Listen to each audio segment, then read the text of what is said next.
Hi friends, YouTube ಚಾನೆಲ್ಗೆ ಸ್ವಾಗತ. ಆಸೆ ಧಾರಾವಾಹಿಯ ನಾಳಿನ ಸಂಚಿಕೆಯಲ್ಲಿ ಏನಾಗ್ತಿದೆ ಅಂತ ನೋಡೋಣ ಬನ್ನಿ. ಮೊದಲಿಗೆ ಶಾಂತಿ ರೋಹಿಣಿನ ಗಣೇಶನ್ ಮೂರ್ತಿ ಹತ್ರ ಕರ್ಕೊಂಡು ಹೋಗಿ ಮೊದಲು ವಿನಾಯಕನ್ಗೆ ಕೈ ಮುಗಿದು ದಂಡ ಹಾಕು ಅಂತಾರೆ. ಆಗ ರೋಹಿಣಿ ಕಿವಿ ಹಿಡ್ಕೊಂಡು ಒಂದ್ಸಲ ದಂಡ ಹಾಕಿ ಆಯ್ತು ಅತ್ತೆ ಬನ್ನಿ ಹೋಗೋಣ ಅಂದಾಗ ಶಾಂತಿ ಇಲ್ಲ ಇನ್ನು 10 ಸಲ ಹಾಕ್ಬೇಕು, ಕಿವಿ ಹಿಡ್ಕೋ ಹಾಕು ದಂಡನ ಅಂತಾರೆ. ಆಗ ರೋಹಿಣಿ ದಂಡ ಹಾಕಿದ್ಮೇಲೆ ಶಾಂತಿ ನಡಿ ಆ ಕಡೆ ಹೋಗಿ ಮೊದಲು ಗರ್ಭಗುಡಿ ಎದುರುಗಡೆ ಸಾಷ್ಟಾಂಗ ನಮಸ್ಕಾರ ಮಾಡುವಂತೆ ಅಂತ ಕರ್ಕೊಂಡು ಹೋಗ್ತಾರೆ. ಈ ಕಡೆ ಸೂರ್ಯ ಛಾಯಾನ್ ಕೂಡ ಕರ್ಕೊಂಡು ದೇವಸ್ಥಾನ ಹತ್ರ ಬಂದು ಮೇಡಮ್ 5 ನಿಮಿಷದಲ್ಲಿ ಬಂದ್ಬಿಡ್ತೀನಿ, ಏನೋ ಹರಕೆ ಇದೆಯಂತೆ, ಹಾಗಾಗಿ ಕುಟುಂಬ ಸಮೇತ ದೇವಸ್ಥಾನಕ್ಕೆ ಬರ್ತೀವಿ ಅಂತ ಕೇಳ್ಕೊಂಡಿದ್ರಂತೆ, ನಾನು ಹೋಗಿ ಹಂಗ್ ಬಂದ್ಬಿಡ್ತೀನಿ ಅಂದಾಗ ಛಾಯಾ ಓಕೆ ನೋ ಪ್ರಾಬ್ಲಮ್, ಆದ್ರೆ ತುಂಬಾ ಲೇಟ್ ಮಾಡ್ಬೇಡಿ ಅಂತಾಳೆ. ಅದಕ್ಕೆ ಸೂರ್ಯ ಮುಖ ತೋರಿಸಿ ಹಾಗೆ ಬಂದ್ಬಿಡ್ತೀನಿ ಮೇಡಮ್, ನೀವ್ ಇಲ್ಲೇ ಕೂತಿರಿ, ಕಾರಲ್ಲಿ AC ಆನ್ ಇದೆ ಅಂದಾಗ ಛಾಯಾ ಆಯ್ತು ಹೋಗ್ ಬನ್ನಿ ಓಕೆ ಅಂತಾಳೆ. ಈ ಕಡೆ ಶಾಂತಿ ರೋಹಿಣಿಗೆ ನಿನ್ ವ್ರತ ಚೆನ್ನಾಗ್ ಆಗ್ಬೇಕು ಅಂತ ದೇವ್ರ ಹತ್ರ ಬೇಡ್ಕೊಳಮ್ಮ ಅಂತ ಹೇಳಿ ಕೈ ಮುಗಿಸ್ತಿರ್ತಾರೆ. ಅಷ್ಟೊತ್ತಿಗೆ ಸೂರ್ಯ ಬಂದು ಅಪ್ಪ ಪೌಡ್ರಮ್ಮನಪ್ಪ ಆಚೆ ಬರ್ಬೇಕು ಅಂದ್ರೆ ಕೋರ್ಟಿಗೆ ಹೋಗಕ್ ಹೇಳಪ್ಪ, ಅದು ಬಿಟ್ಟು ಎಲ್ಲ ಇಲ್ಲಿಗೆ ಬಂದು ನಿಂತ್ಕೊಂಡಿದ್ದೀರಾ, ಅದ್ರಲ್ಲಿ ನನ್ನ ಬೇರೆ ಬರೋದಕ್ಕೆ ಹೇಳಿದ್ದೀರಾ, ಯಾಕೆ ನಾನ್ ಬರ್ಲಿಲ್ಲ ಅಂದ್ರೆ ದೇವ್ರ ಮಲೇಷಿಯಾ ಬೀಗ್ರನ್ನ ಹೊರಗಡೆ ಬಿಡಲ್ವಂತ ಅಂದಾಗ ಶಾಂತಿ ಇಲ್ಲೇ ಮೀನಾ ಇದು ದೇವ್ರ ವಿಷಯ, ಅವನ್ನ ಬಾಯಿ ಮುಚ್ಕೊಂಡಿರೋದಕ್ಕೆ ಕೇಳು, ಅವನು ಸುಮ್ನೆ ನಮ್ ಜೊತೆ ಬಂದು ನಿಂತ್ಕೊಂಡ್ರೆ ಅಷ್ಟೇ ಸಾಕು ಅಂತಾರೆ. ಆಗ ಮೀನಾ ಸುಮ್ನೆ ಇರ್ರಿ ಅಂತಾಳೆ. ನಂತರ ಶಾಂತಿ ಈಗ ಮೊದ್ಲು ಕರ್ಪೂರ ಬೆಳಗ್ಬೇಕು ಅಂದಾಗ ಮನೋಜ ಅಮ್ಮ ನನ್ನ ಹತ್ರ ಹಣ್ಣಿನ ತಟ್ಟೆ ಇದೆ, ಇದ್ರಲ್ಲೇ ಕರ್ಪೂರನ ಬೆಳಗ್ಸೋಣ ಅಂತಾನೆ. ಅದಕ್ಕೆ ಶಾಂತಿ ಬೇಡ ಕೈಯಲ್ಲಿ ಇಟ್ಕೊಂಡೆ ಕರ್ಪೂರನ ಹಚ್ಬೇಕು ಅಂದಾಗ ಎಲ್ಲ ಶಾಕ್ ಆದ್ರೆ ಸೂರ್ಯ ಮಾತ್ರ ಇದು ಚೆನ್ನಾಗಿದೆಯಲ್ಲ ಅಂತ ನಗ್ತಿರ್ತಾನೆ. ಆಗ ರಂಗನಾಥ್ ಏನೇ ಶಾಂತಿ ಇದು ಅಂದಾಗ ಶಾಂತಿ ನೀವು ಸುಮ್ನೆ ಇರ್ರಿ ಅಂತ ಕರ್ಪೂರ ಬೆಂಕಿ ಪಟ್ಟಣ ತಗೋತಾರೆ. ಆಗ ರೋಹಿಣಿ ಅತ್ತೆ ಬೇಡ ಅತ್ತೆ ಕೈ ಉರಿಯುತ್ತೆ ಅಂದಾಗ ಶಾಂತಿ ಅದೆಲ್ಲ ಏನು ಆಗಲ್ಲ, ಮನ್ಸಲ್ಲಿ ನಂಬಿಕೆ ಇದ್ರೆ ಕೈಯೆಲ್ಲ ಉರಿಯೋದಿಲ್ಲ, ಏನು ಆಗೋದಿಲ್ಲ, ನೀನ್ ಕೈ ತೋರ್ಸು ಅಂತಾರೆ. ಅದಕ್ಕೆ ರೋಹಿಣಿ ಅತ್ತೆ ಅದೆಲ್ಲ ಆಗಲ್ಲ ನನ್ಗೆ, ನಾನ್ ತೋರ್ಸಲ್ಲ ಅಂದಾಗ ರಂಗನಾಥ್ ಕೂಡ ಶಾಂತಿ ಬೇಡ ಕಣೆ ಇದು ಯಾಕೋ ಅತಿ ಆಯ್ತು, ಏನೇ ಮಾಡ್ತಿದ್ಯಾ ನೀನು ಅಂತಾರೆ. ಆಗ ಶಾಂತಿ ಸುಮ್ನೆ ಇರ್ರಿ ನೀವು, ನಿಮ್ಗೇನು ಗೊತ್ತಾಗೋದಿಲ್ಲ ಅಂತ ಹೇಳಿ ರೋಹಿಣಿನ ಕೈ ತೋರ್ಸು ಅಂತ ಹೇಳ್ದೆ ತಾನೆ, ಕೊಡು ಕೈನ ಅಂತ ಬಲವಂತವಾಗಿ ಕೈ ಹಿಡ್ಕೊಂಡು ಕರ್ಪೂರನ ಅಂಟಿಸಿ ಬೆಳಗ್ತಿರ್ತಾರೆ. ಆಗ ರೋಹಿಣಿ ಕಿರ್ಚ್ಕೋತಾ ಅತ್ತೆ ಬೇಡ ಅತ್ತೆ ಅಂತ ಕರ್ಪೂರನ ಬಿಸಾಕ್ಬಿಡ್ತಾಳೆ. ಆಗ ಶಾಂತಿ ಆಯ್ತು ಬಿಡು ಸರಿ ಸಾಕು ಬಾ ಆ ಕಡೆ ಹೋಗೋಣ ಅಂತ ಉರುಳ್ಸೇವೆ ಮಾಡೋ ಜಾಗಕ್ಕೆ ಕರ್ಕೊಂಡು ಹೋಗ್ತಾರೆ. ಆಗ ರೋಹಿಣಿ ಅತ್ತೆ ಆಗ್ತಿಲ್ಲ ಅತ್ತೆ ಅಂದಾಗ ಸೂರ್ಯ ಬಂದು ಅಬ್ಬಾ ಪೌಡ್ರಮ್ಮ ನಿಮ್ಮ ಅಪ್ಪನ ಮೇಲೆ ಎಷ್ಟೊಂದು ಪ್ರೀತಿ ನಿನ್ಗೆ, ಹೌದು ಏನು ಕಣ್ಣನೆಲ್ಲ ನೀರ್ ಬರ್ತಿದೆ ಅಂತಾನೆ. ಆಗ ರೋಹಿಣಿ ಕೋಪ ಮಾಡ್ಕೊಂಡು ಬಿಸಿಲಿಗೆ ಬೆವರ್ತಿದ್ದೀನಿ ಅಷ್ಟೇ ಅಂತ ಹೇಳಿ ಅತ್ತೆ ಅಷ್ಟೇ ತಾನೇ ನನಗೆ ತುಂಬಾ ಸುಸ್ತಾಗ್ತಿದೆ ಅಂದಾಗ ಶಾಂತಿ ಏನಮ್ಮ ನೀನು ಈಗ ತಾನೇ ಸ್ಟಾರ್ಟ್ ಆಗಿದೆ, ಇನ್ನು ಎಷ್ಟೊಂದು ವ್ರತ ಮಾಡ್ಬೇಕು ಬಾ ನೀನು ಅಂತಾರೆ. ಆಗ ಶ್ರುತಿ ನೆಕ್ಸ್ಟ್ ಅತ್ತೆ ಏನ್ ಐಡಿಯಾ ಇಟ್ಟಿದ್ದಾರೆ ಅಂತ ನೋಡೋದಕ್ಕೆ ನನಗೆ ತುಂಬಾ ಇಂಟ್ರೆಸ್ಟಿಂಗ್ ಆಗಿದೆ, ಬಾ ರವಿ ಅತ್ತೆ ಹಿಂದೆನೆ ಹೋಗೋಣ ಅಂತ ಹೋಗ್ತಾಳೆ. ಈ ಕಡೆ ಸೂರ್ಯ ರಂಗನಾಥ್ ಹತ್ರ ಬಂದು ಅಪ್ಪ ನಾನು ಹೋಗ್ತೀನಪ್ಪ, ಆಚೆ ಕಾರಲ್ಲಿ ಕಸ್ಟಮರ್ ಕಾಯ್ತಿದ್ದಾರೆ ಅಂದಾಗ ರಂಗನಾಥ್ ಲೇ ಸೂರ್ಯ ಶಾಂತಿ ಕುಟುಂಬದ ಸಮೇತ ಪೂಜೆ ಮಾಡಿಸ್ಬೇಕು ಅಂದ್ಕೊಣು, ಆಮೇಲೆ ಏನಾದ್ರು ಆದ್ರೆ ದೇವ್ರ ಶಾಪ ಅಂತ ನಿನ್ನೆ ಬೈಯೋದು, ಬಾರು ಅಂತ ಹೇಳಿ ಹೋಗ್ತಾರೆ. ಆಗ ಮೀನಾ ವ್ರತ ಪೂಜೆ ಮುಗಿದ್ಮೇಲೆ ಹೋಗೋರಂತೆ ಬನ್ರಿ ಅಂದಾಗ ಸೂರ್ಯ ಅಷ್ಟೊತ್ತೆಲ್ಲ ನನಗೆ ಕಾಯಕ್ ಆಗಲ್ಲ ಕಣೆ, ಅಲ್ಲಿ ಕಾರಲ್ಲಿ ಫಾರಿನ್ ಕಸ್ಟಮರ್ ಬೇರೆ ವೇಟ್ ಮಾಡ್ತಿದ್ದಾರೆ ಅಂದಾಗ ಮೀನಾ 10 ನಿಮಿಷ ಕಣ್ರಿ ಎಲ್ಲ ಮುಗ್ದೋಗ್ಬಿಡುತ್ತೆ ಬನ್ರಿ ಅಂತ ಹೇಳ್ಕೊಂಡು ಹೋಗ್ತಾಳೆ. ಈ ಕಡೆ ಶಾಂತಿ ರೋಹಿಣಿನ ಕರ್ಕೊಂಡ್ ಬಂದು ರೋಹಿಣಿ ದೇವ್ರಿಗೆ ನಮಸ್ಕಾರ ಹಾಕಿ ಹಾರ ತೆಗೆದು ಉರುಳ್ಸೇವೆ ಮಾಡಮ್ಮ ಅಂತಾರೆ. ಅದಕ್ಕೆ ರೋಹಿಣಿ ಅತ್ತೆ ಸಾಕತ್ತೆ ನನ್ ಕೈಲಿ ಆಗ್ತಿಲ್ಲ ತುಂಬಾ ಸುಸ್ತಾಗ್ತಿದೆ ಅಂದಾಗ ಶಾಂತಿ ಅದೆಲ್ಲ ಅನ್ಬಾರ್ದು, ಇಲ್ಲಿ ದೇಹ ದಂಡಿಸಿ ವ್ರತ ಮಾಡಿದ್ರೇನೆ ಅಲ್ಲಿ ನಿಮ್ಮಪ್ಪ ಬಿಡುಗಡೆ ಆಗೋದು, ಈಗ ನಿನ್ ಮಲ್ಗು ಕೆಳಗಡೆ ಶುರು ಮಾಡು ಉರುಳ್ಸೇವೆನ ಅಂತಾರೆ. ಆಗ ರೋಹಿಣಿ ಉರುಳ್ಸೇವೆ ಮಾಡ್ತಿರುವಾಗ್ಲೇ ಸೂರ್ಯ ನಗ್ತಾ ಮೀನಮ್ಮ ಪೌಡ್ರಮ್ಮ ಇವತ್ತು ಸಕ್ಕರೆ ಕೈಗೆ ಸರಿಯಾಗಿ ತಕ್ಲಾಕೊಂಡವಳೆ, ಇವತ್ತು ಹಿಂಡಿ ಇಪ್ಪೆ ಮಾಡ್ಬಿಡ್ತಾರೆ ನೋಡ್ತಿರು ಅಂತಾನೆ. ಆಗ ಮೀನಾ ದೇವ್ರ ವಿಷಯದಲ್ಲಿ ಹಾಗೆಲ್ಲ ಮಾತಾಡ್ಬಾರ್ದು, ಪಾಪ ರೋಹಿಣಿ ಅವರು ಅಪ್ಪನ್ಗೋಸ್ಕರ ಅಂತ ವ್ರತ ಮಾಡ್ತಿದ್ದಾರೆ, ಅವ್ರು ಅನ್ಕೊಂಡಿದ್ದಲ್ಲ ಆಗ್ಲಿ ಅಂತ ನೀವು ದೇವ್ರನ್ನ ಬೇಡ್ಕೊಳ್ರಿ ಅಂತಾಳೆ. ಅಷ್ಟೊತ್ತಿಗೆ ಮನೋಜ್ಗೆ ಫೋನ್ ಬಂದು ಟವರ್ ಸಿಗ್ತಿಲ್ಲ ಅಂತ ದೇವಸ್ಥಾನದಿಂದ ಹೊರಗಡೆ ಬರ್ತಾನೆ. ಅದೇ ಸಮಯಕ್ಕೆ ಛಾಯಾ ಕೂಡ ಸೂರ್ಯನ್ ಕಾರಿಂದ ಇಳಿದು ಅಲ್ಲೇ ನಿಂತ್ಕೊಂಡು ಮೊಬೈಲ್ ನ ನೋಡ್ತಿರ್ತಾಳೆ. ಮನೋಜ ಆಚೆ ಬಂದಿದ್ದನ್ನ ಛಾಯಾ ನೋಡಿ ಮೆಲ್ಲಗೆ ಕೆಳಗಡೆ ಬಗ್ಗೆ ಹಾಗೆ ಕಾರ್ ಒಳಗಡೆ ಹೋಗಿ ಕೂತ್ಕೊಂಡ್ ಬಿಡ್ತಾಳೆ.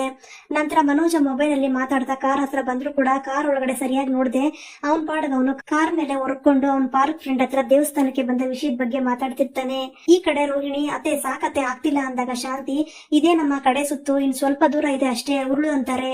ಆಗ ಸೂರ್ಯ ಅಪ್ಪ ಇನ್ನೇನ್ ಕಡೆ ಸುತ್ತಂತೆ, ಆಯ್ತಲ್ಲ ನಾನು ಹೋಗ್ತೀನಪ್ಪ ಆಚೆ ಕಸ್ಟಮರ್ ಕಾಯ್ತಿದ್ದಾರೆ ಅಂದಾಗ ರಂಗನಾಥ್ ಸರಿ ಆಯ್ತಪ್ಪ ನೀನ್ ಹೋಗು ಶಾಂತಿ ಹತ್ರ ನಾನ್ ಹೇಳ್ತೀನಿ ಅಂತಾರೆ. ಆಗ ಮೀನಾ ವ್ರತ ಮುಗೀತು ತಾನೆ ಪೂಜೆ ಮುಗಿಸ್ಕೊಂಡು ಹೋಗೋರಂತೆ ಇರ್ಲಿ ಅಂದಾಗ ಸೂರ್ಯ ಟೈಮ್ ಆಯ್ತಮ್ಮ ಹೇಳದ್ನಲ್ಲ ಅವಾಗಿಂದ ನಾನು ಹೋಗ್ಲೇಬೇಕು, ಆದ್ರೆ ಒಂದು ವಿಷಯ ಸಕ್ಕರೆ ನಿನ್ನ ಬೈದು ಮನೆಯಿಂದ ಆಚೆ ಆಗ್ತಾರೆ ಅಂತ ಅನ್ಕೊಂಡಿದ್ದೆ, ಆದ್ರೆ ಈಗ ನಡೀತಿರೋದ್ ನೋಡಿದ್ರೆ ಪೌಡ್ರಮ್ಮನಿ ಟಾರ್ಚರ್ ತಡೆಯಕ್ಕಾಗದೆ ಮನೆ ಬಿಟ್ಟು ಓಡೋಗ್ಬಿಡ್ತಾಳೆ ಅನ್ನಿಸ್ತಿದೆ ಅಂತಾನೆ. ಅದಕ್ಕೆ ಮೀನಾ ರೀ ನೀವ್ ಈಗ ಮಾತಾಡೋ ಬದಲು ಇಲ್ಲಿಂದ ಹೋಗೋದ ಮೇಲೆ ಹೋಗ್ರಿ ಸುಮ್ನೆ ಇಲ್ಲಿಂದ ಅಂದಾಗ ಸೂರ್ಯ ಈಗ್ಲಾದ್ರೂ ನನ್ ಬಗ್ಗೆ ಪೂರ್ತಿ ಗೊತ್ತಾಯ್ತಲ್ಲ ನಿನ್ಗೆ, ಸರಿ ನಾನು ಬರ್ತೀನಿ ಅಂತ ಅಲ್ಲಿಂದ ಆಚೆ ಬಂದ್ ನೋಡಿದಾಗ ಮನೋಜ ಇನ್ನು ಫೋನ್ ನಲ್ಲೇ ಮಾತಾಡ್ತಿರ್ತಾನೆ. ಸೂರ್ಯನ ನೋಡಿ ಮನೋಜ ಏನು ಇಷ್ಟ ಬೇಗ ಹೋಗ್ತಿದ್ಯಾ ಅಂತ ಕೇಳಿದಾಗ ಸೂರ್ಯ ನಿಮ್ ಮಾಮ ಆಚೆ ಬರ್ಬೇಕು ಅಂತ ಇದ್ರೆ ನಿನ್ ನೆಂಟರ ಜೊತೆ ಹೋಗಿ ನೀನು ಕೂಡ ಉರುಳು ಸೇವೆ ಮಾಡೋ, ನಡಿಯೋ ಆ ಕಡೆ ಅಂತ ಹೇಳಿ ಕಾರ್ ತಗೊಂಡು ಹೋಗ್ಬಿಡ್ತಾನೆ. ನಂತರ ಮನೋಜ ಒಳಗಡೆ ಬಂದು ಅಮ್ಮ ಮುಗಿತಾ ಎಲ್ಲ ಅಂದಾಗ ಶಾಂತಿ ಇನ್ನು ಒಂದೇ ಒಂದು ವ್ರತ ಇದೆ ಕಣೋ ಅಂತಾರೆ. ಅದಕ್ಕೆ ರೋಹಿಣಿ ಶಾಕ್ ಆಗಿ ಅತ್ತೆ ಇನ್ನೂ ಒಂದ ಅಂದಾಗ ಶ್ರುತಿ ಹೌದು ರೋಹಿಣಿ ಅವ್ರೆ, ಅತ್ತೆ ನಿಮ್ಮನ್ನ ಈಗ ತಲೆ ಕೆಳಗಡೆ ಮಾಡಿ ನಡೆಯೋದಕ್ಕೆ ಅಂತ ಹೇಳ್ತಾರೆ ಅಂತ ಅನ್ಸುತ್ತೆ ಅಂತ ನಗ್ತಿರ್ತಾಳೆ. ಆಗ ರವಿ ಶ್ರುತಿ ಸುಮ್ನೆ ಇರು ಅಂತ ಹೇಳಿ ಅಮ್ಮ ಪಾಪ ನಮ್ಮ ಅದಕ್ಕೆ ಅವ್ರಿಗೆ ನಿಲ್ಲೋದು ಕೂಡ ಆಗ್ತಿಲ್ಲ ಸಾಕಮ್ಮ ಅಂದಾಗ ಮನೋಜ್ ಕೂಡ ಹೌದಮ್ಮ ಇದೆಲ್ಲ ಮಾಡಿ ರೋಹಿಣಿಗೆ ಅಭ್ಯಾಸನೇ ಇಲ್ಲ ಸಾಕ್ ಬಿಡಮ್ಮ ಅಂತಾರೆ. ಅದಕ್ಕೆ ಶಾಂತಿ ಸುಮ್ನಿರುವ ಸಾಕು, ನನ್ಗೋಸ್ಕರ ಇದೆಲ್ಲ ಮಾಡು ಅಂತಿದ್ದೀನ, ರೋಹಿಣಿ ಅಪ್ಪ ಜೈಲಿಂದ ಬಿಡುಗಡೆಯಾಗಿ ಬರ್ಬೇಕು ಅಂತ ತಾನೇ ಅಂತಾರೆ. ಆಗ ಮೀನಾ ಅತ್ತೆ ಅದೇ ಕಠಿಣವಾದ ವ್ರತ ಎಲ್ಲ ಮುಗೀತಲ್ಲ ಅತ್ತೆ, ಇದರಿಂದಾಗೆ ಎಲ್ಲ ಒಳ್ಳೇದಾಗುತ್ತೆ ಸಾಕ್ ಬಿಡಿ ಅತ್ತೆ, ರೋಹಿಣಿ ಅವ್ರನ್ನ ನೋಡಿದ್ರೆ ಪಾಪ ಅನ್ನಿಸ್ತಿದೆ ಅಂತಾಳೆ. ಆಗ ಶಾಂತಿ ಯಾಕೋ ಅವ್ರಪ್ಪ ಆಚೆ ಬರ್ಬಾರ್ದು ಅಂತ ಹೀಗೆಲ್ಲ ಮಾತಾಡ್ತಿದ್ಯಾ ನೀನು ಅಂದಾಗ ಮೀನಾ ಹಾಗೇನಿಲ್ಲ ಅತ್ತೆ, ರೋಹಿಣಿ ಅವರು ತುಂಬಾ ಸುಸ್ತಾಗಿದ್ದಾರೆ ಅದಕ್ಕೆ ಹೇಳಿದೆ ಅಂತಾಳೆ. ಅದಕ್ಕೆ ಶಾಂತಿ ಅದೆಲ್ಲ ನಾನ್ ನೋಡ್ಕೋತೀನಿ, ಅದ್ರ ಬಗ್ಗೆ ನೀನೇನ್ ತಲೆ ಕೆಡ್ಸ್ಕೊಬೇಡ, ಬಾರಮ್ಮ ರೋಹಿಣಿ ಅಂತ ಕೈ ಹಿಡ್ಕೊಂಡು ಹೇಳ್ಕೊಂಡು ಹೋಗಿ ಅರ್ಚಕರ ಎಲ್ಲ ವ್ರತನೂ ಮುಗೀತು ಅಂದಾಗ ಅರ್ಚಕರು ಇನ್ಮೇಲೆ ಎಲ್ಲ ಒಳ್ಳೇದಾಗುತ್ತಮ್ಮ, ನಿಮ್ಮ ಅಪ್ಪ ಬೇಗ ಬಿಡುಗಡೆ ಆಗ್ತಾರೆ, ನಾನ್ ಹೇಳಿದ್ರೆ ನಡೆದೇ ನಡೆಯುತ್ತೆ, ಇದುವರೆಗೂ ನಾನು ಹೇಳಿರೋದು ಸುಳ್ಳೇ ಆಗಿಲ್ಲ ಅಂತಾರೆ.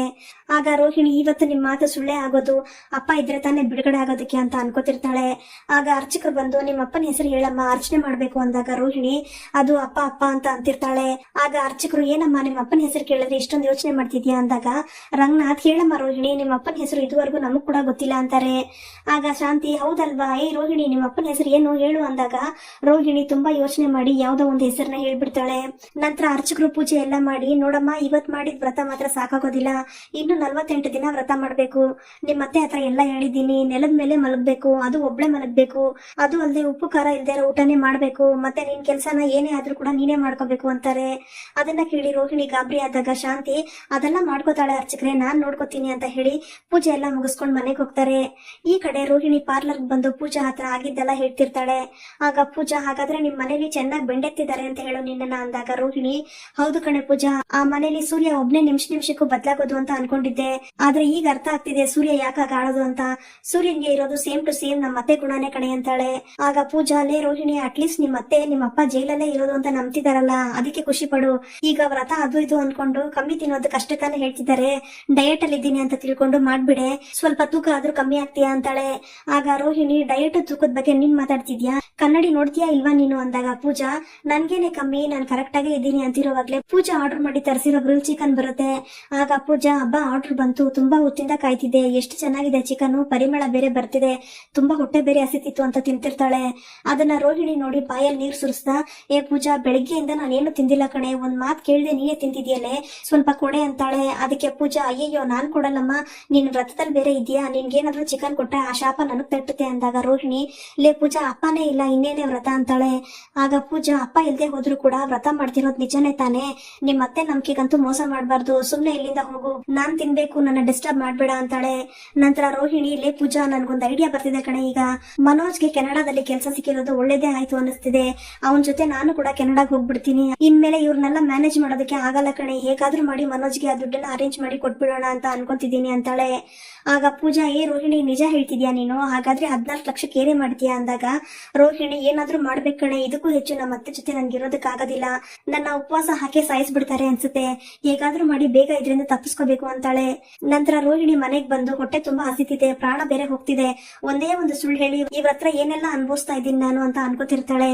ಆಗ ಮನೋಜ ಬಂದು ರೋಹಿಣಿ ಯಾವಾಗ ಬಂದೆ, ಯಾಕೆ ಇಷ್ಟು ಡಲ್ ಆಗಿದ್ಯಾ ಅಂತ ಕೇಳಿದಾಗ ರೋಹಿಣಿ ಸುಸ್ತಾಗಿದೆ ಮನೋಜ್, ದೇವಸ್ಥಾನಕ್ಕೆ ಕರ್ಕೊಂಡು ಹೋಗಿ ಅಷ್ಟೆಲ್ಲ ಮಾಡಿಸಿದ್ರು ನನ್ನ ಕೈಲಿ, ನಾನಿನ್ನೂ ಊಟ ಬೇರೆ ಮಾಡಿಲ್ಲ, ಕೈಕಾಲೆಲ್ಲ ತುಂಬಾ ನೋಯ್ತಿದೆ ಅಂತಾಳೆ. ಆಗ ಮನೋಜ ಅಷ್ಟೇ ತಾನೇ ನಾನು ಒತ್ಕೊಡ್ತೀನಿ ತಡಿ ಅಂತ ಹೇಳಿ ರೋಹಿಣಿ ಕೈಕಾಲನ್ನ ಒತ್ತಿರ್ತಾನೆ. ಅದನ್ನ ಶಾಂತಿ ನೋಡಿ ಏನೋ ಮಾಡ್ತಿದ್ಯಾ ಇಲ್ಲಿ ಅಂದಾಗ ಮನೋಜ ಅಮ್ಮ ರೋಹಿಣಿ ಕೈಕಾಲೆಲ್ಲ ನೋಯ್ತಿದ್ಯಂತೆ ಅದಕ್ಕೆ ಅದನ್ನ ಒತ್ಕೊಡ್ತಿದೆ ಅಂತಾನೆ. ಆಗ ಶಾಂತಿ 48 ದಿನ ಆಗೋವರೆಗೂ ನೀನು ಅವಳ ಪಕ್ಕನೆ ಬರ್ಬಾರ್ದು, ಹೋಗು ಆಚೆ ಇಲ್ಲಿಂದ ಅಂತ ರೂಮಿಂದ ಆಚೆ ಕಳಿಸ್ಬಿಡ್ತಾರೆ. ಇನ್ನೊಂದ್ ಕಡೆ ಶ್ರುತಿ ಬಂದು ಮೀನಾ ಅವ್ರೆ ಫುಡ್ ಆರ್ಡರ್ ಮಾಡೋಣ ಅಂತ ಅನ್ಕೊಂಡಿದ್ದೀನಿ, ನಿಮ್ಗೆ ಏನಾದ್ರು ಬೇಕಾ ಅಂದಾಗ ಮೀನಾ ಯಾಕೆ ಶ್ರುತಿ ಅವ್ರೆ ಅಡಿಗೆ ಇನ್ನೇನ್ ಮುಗ್ದೋಗ್ಬಿಡುತ್ತೆ, ಎಲ್ಲ ಸೇರಿ ಊಟ ಮಾಡೋಣ ಅಂತಾಳೆ. ಆಗ ಶ್ರುತಿ ಇಲ್ಲ ಮೀನಾ ಅವ್ರೆ ನನ್ಗೆ ಫಿಶ್ ತಿನ್ಬೇಕು ಅನಿಸ್ತಿದೆ ಅದಕ್ಕೆ ಆರ್ಡರ್ ಮಾಡ್ತಿದ್ದೀನಿ ಅಂದಾಗ ಶಾಂತಿ ಬಂದು ಶ್ರುತಿ ನಾನ್ ವೆಜ್ ಎಲ್ಲ ತಿನ್ಬಾರ್ದಮ್ಮ, ಈಗ ರೋಹಿಣಿ ವ್ರತ ಮಾಡ್ತಿದ್ದಾಳಲ್ಲ ಅಂತಾರೆ. ಅಷ್ಟೊತ್ತಿಗೆ ಸೂರ್ಯ ಮನೆಗ್ ಬಂದು ರೋಹಿಣಿ ನೋಡಿ ಏನ್ ಪೌಡ್ರಮ್ಮ ಇಷ್ಟ ದಿನ ಪಳಪಳ ಅಂತಿದ್ದೆ, ಇವತ್ತು ಟೈರ್ ಪಂಚರ್ ಆಗಿರೋ ತರ ಮುಖ ಇಟ್ಕೊಂಡಿದ್ಯಾ ಅಂತ ಗೇಲಿ ಮಾಡ್ತಿರ್ತಾನೆ. ಆಗ ರೋಹಿಣಿ ಮನೋಜ್ ನಾನ್ ತುಂಬಾ ಸುಸ್ತಾಗಿದ್ದೀನಿ, ನಿಮ್ ತಮ್ಮನ್ಗೆ ಸುಮ್ನೆ ಇರೋದಕ್ಕೆ ಹೇಳಿ ಅಂದಾಗ ಅಂದಾಗ ಮನೋಜ, ಲೇ ಸೂರ್ಯ, ರೋಹಿಣಿನ್ ಯಾಕೋ ಆಡ್ಕೋತಿದ್ಯಾ, ಸುಮ್ನೆ ಇರು ಅಂತಾನೆ. ಆಗ ಸೂರ್ಯ, ಲೇ ಪಿಂಗ್ಯ, ನಾನೆಲ್ಲೋ ಹಂಗಸ್ದೆ, ಪೌಡ್ರಮ್ಮ ಯಾವಾಗ್ಲೂ ಈ ಬಟ್ಟೆ ಅಡ್ವರ್ಟೈಸ್ಮೆಂಟ್ ಅಲ್ಲಿ ಬರ್ತಾರಲ್ಲ ಮಾಡೆಲ್ಗಳು, ಆ ತರ ಇರ್ತಿದ್ಲು.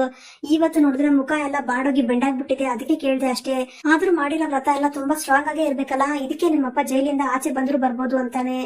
ನಂತರ ಅಲ್ಲೇ ರವಿ, ನೀನು ಇದೆಲ್ಲ ನೋಡ್ಕೊಳ್ಳೋ, ನಾಳೆ ದಿನ ನಿಮ್ಮವ ಜೈಲ್ಗೆ ಹೋದ್ರು ಕೂಡ ಸೋನ್ ಪಪ್ಡಿನ ಈ ವ್ರತ ಎಲ್ಲ ಮಾಡ್ಬೇಕಾಗತ್ತೆ ಅಂತಾನೆ. ಆಗ ಶ್ರುತಿ, ವಾಟ್, ನಮ್ಮಪ್ಪ ಯಾಕೆ ಜೈಲಿಗೆ ಹೋಗ್ಬೇಕು ಅಂದಾಗ ಸೂರ್ಯ, ಅವರು ಅಲ್ಲಿರ್ಬೇಕಾದವ್ರೆ ತಾನೆ ಅಂತಾನೆ. ಆಗ ಮೀನಾ, ರೀ ಸುಮ್ನೆ ಇರ್ರಿ ಅಂತ ಹೇಳಿ, ಶ್ರುತಿ ಏನು ಇಲ್ಲ, ಅವ್ರು ಸುಮ್ನೆ ಹೇಳ್ತಿದ್ದಾರೆ ಅಷ್ಟೇ, ಬಿಡಿ ಅಂತಾಳೆ. ಆಗ ರಂಗನಾಥ್, ಲೇ ಶಾಂತಿ, ರೋಹಿಣಿ ದೇವಸ್ಥಾನದಲ್ಲಿ ವ್ರತ ಮಾಡಿ ಸುಸ್ತಾಗಿರ್ತಾಳೆ, ತಿನ್ನೋಕ್ ಏನಾದ್ರು ಕೊಟ್ಟಿಯಾ ಅಂತ ಕೇಳ್ದಾಗ ಶಾಂತಿ, ಏ ಮೀನಾ, ರೋಹಿಣಿಗೆ ಏನ್ ಇಷ್ಟನೋ ಅದನ್ನ ಮಾಡ್ಕೊಡು ಅಂತಾರೆ. ಆಗ ಸೂರ್ಯ, ಅಪ್ಪ ಸಕ್ಕರೆ ಹೇಳೋದನ್ನ ಅವರೇ ಮರ್ತಿರೋಗಿದೆ, ಪೌಡ್ರಮ್ಮ ವ್ರತ ಮಾಡುವಾಗ ಉಪ್ಪು ಖಾರ ಏನು ತಿನ್ಬಾರ್ದು ಅಂತ ಹೇಳಿದಾರೆ ತಾನೆ, ಅದು ಅಲ್ಲದೆ ಅವ್ರ ಕೆಲ್ಸನ ಅವರೇ ಮಾಡ್ಕೋಬೇಕು ಅಂತ ಬೇರೆ ಹೇಳಿದ್ದಾರೆ. ಹಾಗಾದ್ರೆ ಊಟನ ತನ್ನ ಕೈಯಾರೆ ಮಾಡ್ಕೊಂಡು ಪೌಡ್ರಮ್ಮನೇ ತಿನ್ಬೇಕು. ನಾನ್ ಹೇಳೋದೇನೋ ಹೇಳಿದೀನಿ, ಪೌಡ್ರಮ್ಮನಪ್ಪ ಜೈಲಿಂದ ಬರೋದು ಬಿಡೋದು ನಿಮಗ್ ಸೇರಿದ್ದು, ಏನಾದ್ರೂ ಮಾಡ್ಕೊಳ್ಳಿ ಅಂತಾನೆ. ಆಗ ಶಾಂತಿ, ಹೌದಲ್ವಾ, ನಾನು ಮರ್ತೋಗ್ಬಿಟ್ಟಿದ್ದೆ, ರೋಹಿಣಿ ಅವರಪ್ಪ ಜೈಲಿಂದ ಬರ್ಲೇಬೇಕು ಅಂತ ಹೇಳಿ, ರೋಹಿಣಿ ಹೋಗಿ ನಿನ್ನ ಅಡಿಗೆ ನಿನ್ನೆ ಮಾಡ್ಕೊಂಡು ತಿನ್ನು ಅಂತಾರೆ. ಅದನ್ನ ಕೇಳಿ ರೋಹಿಣಿ ಶಾಕ್ ಆಗ್ತಾಳೆ. ಇಲ್ಲಿಗೆ ಈ ಸಂಚಿಕೆ ವಿಡಿಯೋ ಮುಕ್ತಾಯವಾಗುತ್ತದೆ. ವಿಡಿಯೋ ನಿಮ್ಗೆ ಇಷ್ಟ ಆಗಿದ್ರೆ ಪ್ಲೀಸ್ ಲೈಕ್ ಮಾಡಿ, ಸಬ್ಸ್ಕ್ರೈಬ್ ಮಾಡಿ. Thank you.